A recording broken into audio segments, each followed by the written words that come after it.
যুক্তরাষ্ট্রের ধনকুবের ইলন মাস্কের মালিকানাধীন মহাকাশ গবেষণা প্রতিষ্ঠান স্পেস এক্সের স্টারশিপ রকেটের উৎক্ষেপণের কয়েক মিনিট পরই তা বিস্ফোরিত হয়। দক্ষিণ টেক্সাসের উৎক্ষেপণ কেন্দ্র থেকে বৃহস্পতিবার স্থানীয় সময় বিকেল 5টা 38 মিনিটে উৎক্ষেপণ করে স্পেস এক্স, কিন্তু উৎক্ষেপণের 8 মিনিটের মাথায় তা ভেঙে পড়ে, খবর যুক্তরাষ্ট্রভিত্তিক সংবাদ মাধ্যমের।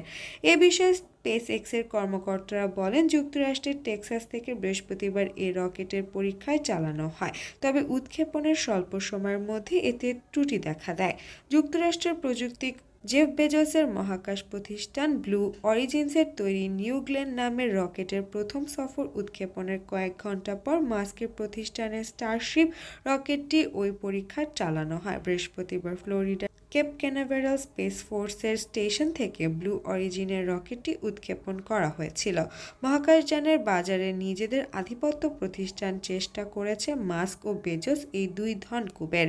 এ ঘটনায় মার্কিন কেন্দ্রীয় বিমান পরিবহন প্রশাসন জানায়, স্পেসএক্স মিশনের রকেটের উৎক্ষেপণের বিপত্তি দেখা দেওয়ার ঘটনাটির অবগত ছিলেন তারা। পরে যেখানে রকেটের ধ্বংসাবশেষ পড়েছিল সে এলাকা থেকে উড়োজাহাজগুলোকে ঘুরিয়ে দেওয়া হয়।